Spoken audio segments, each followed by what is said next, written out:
ବିନୋଦ ଚନ୍ଦ୍ର ନାୟକଙ୍କ ବିଷୟରେ ଯିଏକି ଓଡ଼ିଆ ସାରସ୍ୱତ କବିତା ରାଜ୍ୟରେ ଗାଁକୁ ନେଇ, ମାଆକୁ ନେଇ, ମାଟିକୁ ନେଇ, ଏ ମଶାଣିକୁ ନେଇ, ଧୂଳି ଧୂସରିତ ସଡ଼କକୁ ନେଇ କବିତା ଗଢ଼ିବାରେ ସିଦ୍ଧହସ୍ତ କବି ବିନୋଦ ଚନ୍ଦ୍ର ନାୟକ ଜଣେ ଯଶସ୍ୱୀ ଓ ଆଗଧାଡ଼ିର ସ୍ରଷ୍ଟା, ଯାହାଙ୍କର ଗ୍ରାମପଦ କବିତାଟି ଏକ ଦେଦୀପ୍ୟମାନ ଦୀପଶିଖା।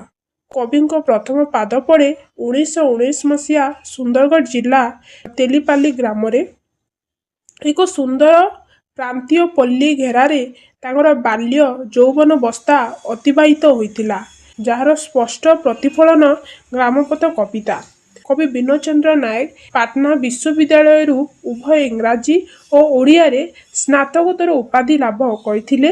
ସମ୍ବଲପୁର ବିଶ୍ୱବିଦ୍ୟାଳୟ ତାଙ୍କ ସାରସ୍ୱତ ବ୍ୟକ୍ତିତ୍ୱକୁ ସମ୍ମାନିତ ସ୍ୱରୂପ ସମ୍ମାନଜନକ ଡିଲିଟ ଉପାଧିରେ ଭୂଷିତ କରିଛନ୍ତି। 1950ରୁ ଅର୍ଦ୍ଧ ଶତାବ୍ଦୀର ଅର୍ଦ୍ଧକାଳ ଧରି ସେ ବହୁ ଶିକ୍ଷାନୁଷ୍ଠାନରେ ଅଧ୍ୟାପନାର ଗୌରବ ପ୍ରାପ୍ତ ହୋଇଛନ୍ତି। ଏବେ ଆମେ ବିଷୟ ପ୍ରସଙ୍ଗ ଜାଣିବା। ଗ୍ରାମପଥ କବିତାରେ କବି ବିନୋଦ ଚନ୍ଦ୍ର ନାୟକ ଗ୍ରାମ୍ୟ ଜୀବନର ଚିତ୍ର ମାଧ୍ୟମରେ ଗ୍ରାମପଥର ସୁନ୍ଦର ଦୃଶ୍ୟ ବର୍ଣ୍ଣନା କରିଛନ୍ତି। ନୀତିଦିନିଆ ଜୀବନରେ ଗାଉଁଲି ପରିବେଶରେ ସାଧାରଣ ମଣିଷଟିଏ ଏକ ସାର୍ଥକ ଅନୁଭବ ହେଉଛି ଗ୍ରାମପଥ। କବି ନିଜ ମାଟିକୁ ପରଖିଛନ୍ତି, ଆକାଶକୁ ଚିହ୍ନିଛନ୍ତି। ଗାଁ ସଡ଼କଟି କେଉଁ ଦିଗନ୍ତକୁ ସୁଦୂର ପ୍ରସାରିତ ହୋଇ ଲମ୍ବି ଯାଇଛି। କବି କହିଛନ୍ତି, ମୋ ଗାଁର ଦୂର ତାଳବଣ ଆକାଶକୁ ରହି ରହି ମାଟିର ସମସଙ୍ଗୀତ ଶୁଣାଯାଉଥାଏ। ଯେଉଁଠାରେ ଦିଗବଳୟ ଶେଷ ହୋଇଛି, ସେଇଠି ମୋ ଗାଁର ସରୁ ସଡ଼କ ଆରମ୍ଭ ହୋଇଛି। ଆହୁରି ମଧ୍ୟ କବି ମନକୁ ଆକର୍ଷିତ କରିଛନ୍ତି ତାଙ୍କ ଗାଁର କ୍ଷେତ। ଗାଁ ଚତୁଃପାର୍ଶ୍ୱ କ୍ଷେତରେ ଥିବା ସବୁଜ ଶ୍ୟାମଳ ବନାନୀ, ଅରଣ୍ୟାନୀ, କାଶତଣ୍ଡି ଫୁଲ ସବୁ ସତେ ଯେପରି ଋତୁ ଆଗମନୀର ଶୁଭ ସନ୍ଦେଶ ପ୍ରଦାନ କରୁଛନ୍ତି। ବେଣାବୁଦାରେ ସମଗ୍ର ଅଞ୍ଚଳ ପରିପୂର୍ଣ୍ଣ। ଯେଉଁଠି ଜଟିଳ ପାଟର ଧାରେ ଧାରେ ବେଣାବୁଦା ସହ କାଶଫୁଲ ଶୋଭା ପାଉଛି। ଏହି ସବୁ ବିସ୍ତୀର୍ଣ୍ଣ ପାଟଭୂମିକୁ ପାର ହେଲେ କବିଙ୍କର ମାମୁଁ ଗାଁ ଦିଶେ। ପଥର ସେପାଖେ ହରଡ଼ ଓ ବୁଟ ଫସଲରେ ଶ୍ୟାମଳ ସବୁଜ ପଡ଼ିଆ ହସି ଖେଳୁଛି। ଆହୁରି ଅନନ୍ତି ଦୂରକୁ ଗୋରୁଗୋଠମାନ ଓ ଚାରଣ ଭୂମି। ଝଙ୍କା ଶିଉଳି ଗଛରେ ବସି ତାର ପ୍ରିୟତମକୁ ବାହୁନୁଥିବା କପୋତୀ କହୁଥାଏ, ଉଠରେ ପୁତା ଉଠ, ପୂରିଲାଣି ମାଣ। ଅର୍ଥାତ୍ ବୟସର ଅପରାହ୍ନରେ ଯେତେବେଳେ ଆୟୁ ପୂରିଗଲେ ଯମ ଘେନିଯାଏ। ଏଠି ଠିକ୍ କବି ଏଠାରେ ଏକ ଲୋକବାଣୀ ପ୍ରୟୋଗ କରିଛନ୍ତି। ବାସ୍ତବରେ ଏହା ଏକ ମୃତ୍ୟୁ ଚେତନାର ଏକ ସୁନ୍ଦର ଝଲକ କହିଲେ ଅତ୍ୟୁକ୍ତି ହେବ ନାହିଁ। ଏପାଖରେ ସୁନ୍ଦର ପୁଷ୍କରଣୀ ଓ ସେପାଖରେ ଗାଧୁଆ ତୁଠ, ଯେଉଁଠି ନିତିଦିନ ଗୋଡ଼ ଘଷି ମାଜି ଗାଧାଏ। ଅନ୍ୟ ଅର୍ଥରେ କହିଲେ କଇଁ ଏକ ଜଳଜ ଉଦ୍ଭିଦ, ଯିଏ ପାଣିରେ ଫୁଟେ, ଯାହାର ନାଁ କୁମୁଦିନୀ, ଯିଏ ଚନ୍ଦ୍ରପ୍ରିୟା। ଚାନ୍ଦିନୀ ରାତିରେ ଚନ୍ଦ୍ର ସହିତ ଟୁପୁ ଟୁପୁ କଥା ହୁଏ।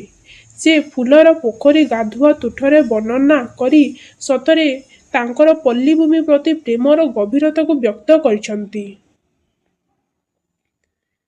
କୂଳ ଭୁଆସୁଣୀ ପାଦର ପାହୁଡ଼ାକୁ ସୁନ୍ଦର କରି ଘଷି ମାଜି ଚିକ୍କଣ କରୁଥାଏ।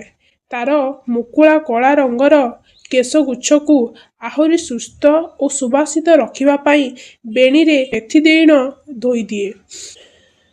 ଗ୍ରାମାଞ୍ଚଳର ଏକ ପରିଚିତ କେଶ ଉପଚାର ଉପାଦାନ ତଥା ତଥ୍ୟ କବି ପ୍ରକାଶ କରିଛନ୍ତି। ଆହୁରି ମଧ୍ୟ ଶ୍ରୀଯୁକ୍ତ ନାୟକ ଦେଖୁଛନ୍ତି, ପ୍ରତ୍ୟୁଷରୁ ଉଠି କୂଳ ଭୁଆସୁଣୀ ପୁଷ୍କରିଣୀରେ ସ୍ନାନ କରେ। ତାର ନଣନ୍ଦ ଭାରି ଚତୁରୀ। ଚହଳା ପାଣିର ଢେଉରେ ନିଜର ମୁଖକୁ ଦେଖେ ଓ ଗେଲରେ ଗେଲରେ ନିଜ ମୁହଁରେ ହଳଦୀ ଲଗାଏ। କବିଙ୍କ ଭାଷାରେ ନଣନ୍ଦ ତାହାର ଅଧିକ ଚତୁରୀ। ଗାଲରେ ହଳଦୀ ମାଖେ, ହଲିଲା ପାଣିରେ ମୁହଁର ଛାଇକୁ ଦେଖେ। ପଲ୍ଲୀ ଚିତ୍ରର ପ୍ରତ୍ୟକ୍ଷଦର୍ଶୀ ଅନୁଭୂତିକୁ ଜୀବନ୍ତ ଗଢ଼ିବାରେ ସେ ସିଦ୍ଧହସ୍ତ, ଏହା ନିଃସନ୍ଦେହ। କବି କହିଛନ୍ତି, ପ୍ରତିଯୋଗିତାମୂଳକ ସଂଗ୍ରାମରେ ପୋଇଶାଗ ଓ ପାଣି କଖାରୁର ଲଟା ମୋ ଗାଁ ଘର ଚାଳିଆ ମଥାନରେ ଯୁଦ୍ଧ କରୁଛନ୍ତି। ନିଜ ନିଜ ପରିସରକୁ ବ୍ୟାପ୍ତ କରିବାରେ ଦୁହେଁ ବ୍ୟସ୍ତ। ଯେତେବେଳେ ସେଇଠି ଫୁଲ ଫୁଟି ଆସେ ମୋ ଗୃହାନନ୍ଦକୁ ସୁନ୍ଦର ପ୍ରକୃତିର ଚିତ୍ର ଅଙ୍କନରେ ସାହାଯ୍ୟ କରିଥାଏ। ଘର ଅଗଣାରେ ଥିବା ସଜନା ଗଛକୁ ସଜନା ଛୁଇଁ ଓ ଫୁଲ ବେଳେ ବେଳେ ଟିକି ଟିକି ତାରା ଫୁଲ ପରି ଅଗଣାକୁ ଝରି ପଡ଼ନ୍ତି। ସତେ ଯେପରି ଆକାଶରୁ ଉଲ୍କାପିଣ୍ଡ ଖସି ପଡ଼ିବାର ପ୍ରତୀୟମାନ ହୁଏ। ଏପଥେ ବାଡ଼ି ପଟରେ ଅପରାଜିତା ଫୁଲ ଖିଲି ଖିଲି ହସି ଅନେକ ସୌନ୍ଦର୍ଯ୍ୟ ଦିଶେ। କବି ରୂପକଳ୍ପ ଓ ଚିତ୍ରକଳ୍ପର ପ୍ରୟୋଗ କରି ପ୍ରକୃତି ଚିତ୍ରଣର ଯଥାମାନ୍ୟ ସମ୍ମାନ ଦର୍ଶାଇଛନ୍ତି। ଗ୍ରାମ୍ୟ ଲଲନାଟିଏ ସକାଳରୁ ଉଠି ତରତର ହୋଇ ନିଜର ନିତ୍ୟକର୍ମ ସାରି ଗୃହ ବାହୁଡ଼ା ହୁଏ। ଘରକୁ ଫେରୁଥିବା ବେଳେ ତାର ଓଦା ଜୁଡ଼ୁବୁଡ଼ୁ ପୋଷାକରୁ ଝରି ପଡ଼ୁଥିବା ଜଳ ନିର୍ଗତ ପାଦ ପର୍ଯ୍ୟନ୍ତ ହେଉଥାଏ। ମାଟିରେ ତାର ପାଦର ମାନଚିତ୍ର ଆପେ ଆଙ୍କିତ ହୋଇଯାଏ। କବିଙ୍କ ମନ ତାକୁ ମା ବୋଲି ଡାକିବାକୁ ପ୍ରାଣତୁର ହୁଏ। କାହିଁକି ନା ସେ ପୃଥିବୀ ପରି ସହନଶୀଳା, ସର୍ବଂସହା। ଜୀବନରେ ସେ କେବେ ନିଏନା, କେବଳ ଦେଇ ଚାଲିଥାଏ। ଦେବାରେ ହିଁ ତାର ପରମ ଆନନ୍ଦ।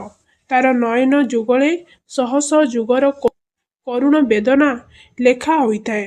ତାର ଆପତ୍ୟ ପାଇଁ, ପରୋପକାର ପାଇଁ ଅନ୍ୟକୁ ସୁଖ ବାଣ୍ଟି ନିଜେ ଦୁଃଖରେ ରହିବା କେତେ ଯେ ମହିମାଯୁକ୍ତ କେବଳ ସେ ହିଁ ବୁଝିଛି। ତେଣୁକରି କବି ବିନୋଦଚନ୍ଦ୍ର ନାୟକ ତାଙ୍କ ପାଦ ତଳେ ନତମସ୍ତକ ହେବାକୁ ଇଚ୍ଛା ପ୍ରକାଶ କରିଛନ୍ତି। ବାସ୍ତବରେ ପଲ୍ଲୀମାଟି, ଓଡ଼ିଶା ମାଟି ଅନ୍ୟ ପ୍ରଦେଶ ତୁଳନାରେ ନିହାତି ଦରିଦ୍ର ହେବା କଥା ଏକ ଅପ୍ରିୟ କଠୋର ସତ୍ୟ। ଏହି କାରଣରୁ ଗ୍ରାମ୍ୟ ତରୁଣଟିଏ ନବବିବାହିତ ପତ୍ନୀକୁ ଘରେ ରଖି ଜୀବିକା ଅନ୍ୱେଷଣରେ ବିଦେଶ ଗମନ କରେ। ଗ୍ରାମପଥର ସଜଳ ସ୍ମୃତିରେଖାକୁ ଛାଡ଼ି ଗାଁର ନବ ଉଦୀୟମାନ ଯୁବକ ବିଦେଶ ଚାଲିଯାଏ ଏବଂ ତାର ଲେଉଟା ପଥକୁ ବିରହ ବିଧୁରା ନୂତନ ଘରଣୀ ଅକୁଳତାର ସହ ଚାତକ ପକ୍ଷୀଟେ ପରି ବାଟ ଚାହିଁ ରହିଥାଏ। କବି ଉପସ୍ଥାପନା କରିଛନ୍ତି ଓଡ଼ିଆ ଘରର ପ୍ରଥା ଓ ପରମ୍ପରାକୁ। ଓଡ଼ିଆ ସଂସ୍କୃତି କହେ କାକକୁ ତଣ୍ଡୁଳ ଦେଲେ, ଚାଉଳ ଦେଲେ, ଦୂର ବିଦେଶର ଅତିଥି ଅଭ୍ୟାଗତ ଆସିବାର ସମ୍ବାଦ କାକ ପ୍ରଦାନ କରେ। ଆଧାର ଖାଇବାର ଲୋଭରେ ନିଶାରେ କେବଳ ରାଉ ରାଉ ହେଉଥାଏ ବୋଲି କବି ଚତୁରତାର ସହ ପ୍ରକାଶ କରିଛନ୍ତି।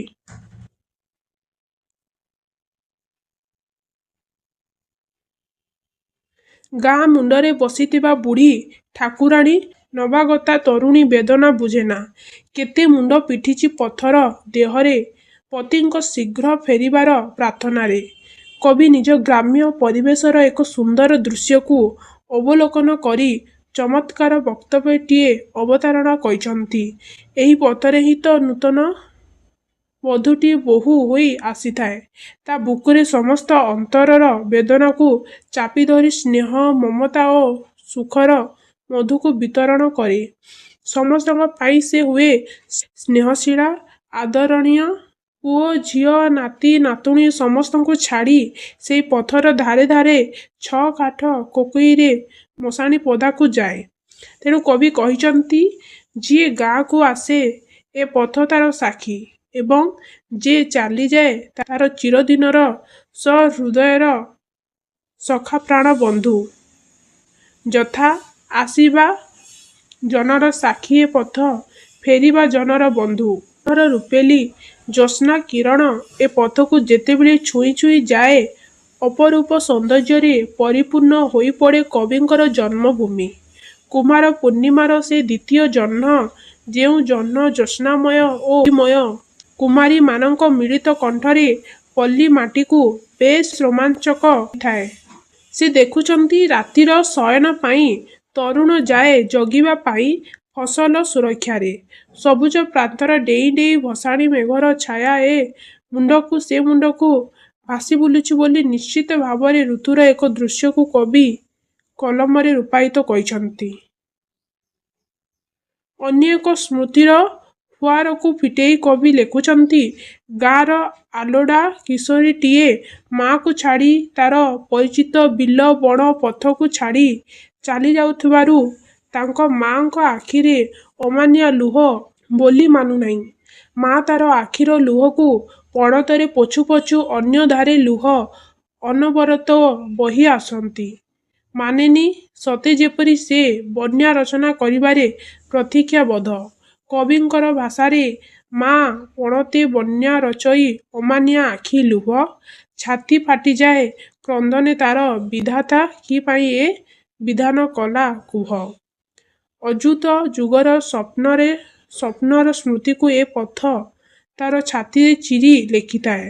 ଯେଉଁ ଝିଅ ଏ ଗାଁ ମାଟିରେ ହସି ଖେଳି ବଢ଼ିଥାଏ, ପର୍ବପର୍ବାଣିରେ ସାମିଲ ହୋଇ ଗାଁ ପୋଖରୀରେ ଗାଧେଇଥିଲା, ନବବିବାହିତ ନାରୀ ତାର ଚୁଡ଼ା ନଣନ୍ଦ ସହ ଘରକୁ ଫେରିବାର ମନୋରମ ଦୃଶ୍ୟ ସୃଷ୍ଟି କଲା, ଆଜି ସେ ଗ୍ରାମାନ୍ତର ହେବ।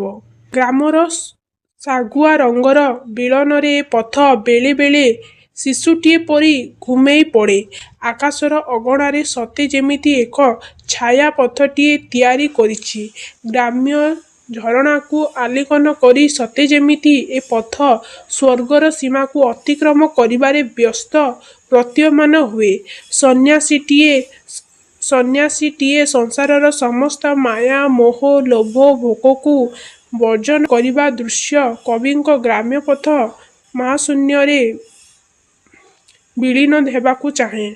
ଏଠାରେ କବି ବୀନଚନ୍ଦ୍ର ନାୟକ ଗ୍ରାମପଠାକୁ ସୁନ୍ଦର ସନ୍ନ୍ୟାସୀ ସହ ତୁଳନା କରିଛନ୍ତି। ଶେଷ ପଂକ୍ତିରେ କବି କହିଛନ୍ତି, ହେ ଗ୍ରାମପଥ, ତୋହରି ବୁକୁରେ ଏ ପଥ ତାର ସାକ୍ଷୀ ହସି ଖେଳି ଲୁହ ଲୁହାଣ ହୋଇ ବଞ୍ଚିଛି। ମୋର ତମାମ ବାଲ୍ୟ ଯୌବନ ଅତୀତ ବର୍ତ୍ତମାନ ବାର୍ଦ୍ଧକ୍ୟରେ ମୁଁ ଉପନୀତ। ତଥାପି ମୁଁ ତୋତେ ବନ୍ଦନା କରୁଛି, କାହିଁକି ନା ବାଳକ ବେଳର ସାଥୀ ତୁ ଏବଂ ବାର୍ଦ୍ଧକ୍ୟ ବେଳର ତୁ ବାନାସୀ। ହେ ବନ୍ଦନୀୟ ଆୟୂତ ଗ୍ରାମପଥ, ତୋତେ ଅୟୂତ ଦଣ୍ଡବତ। ଶେଷକୁ କବି ନିଜକୁ ଭିକ୍ଷାସୀ ମନେକରି ଅହରହ କଷ୍ଟ ପୀଡ଼ା ଯାତନା ଭୋଗୁଥିବା ଏକ ପାଥେୟ ବିହୀନ ପଥିକ ବୋଲି ବକ୍ତବ୍ୟ ବାଢ଼ିଛନ୍ତି। ଜୀବନଟା ବାସ୍ତବରେ ଏକ ଦୁରୂହ ବ୍ୟାପାର, ଏବେ ଅଛି ଏବେ ନାହିଁ। କବି ପ୍ରଶ୍ନ କରିଛନ୍ତି, ହେ ମୋର ପ୍ରିୟ ସାଥୀ, ତୁ କହିଦେ ଥରେ ସ୍ପଷ୍ଟ ଭାବରେ ଏ ପ୍ରାଣର ପିଣ୍ଡ ଚାଲିଯିବ। ମୁହୂର୍ତ୍ତ ଏ ମିଛିକା ଜୀବନ ଖେଳରେ କ୍ଷଣଭଙ୍ଗୁର ତନୁ ଉପରେ ଖଇ ଓ ତୁଳାରେ ସଜେଇ ଧବଳ କରି ରାମ ନାମ ସତ୍ୟ ହେ ମହାମନ୍ତ୍ରରେ ତୋରି ଶ୍ମଶାନ ତୀରେ ତୀରେ ଚାଲିଯିବି।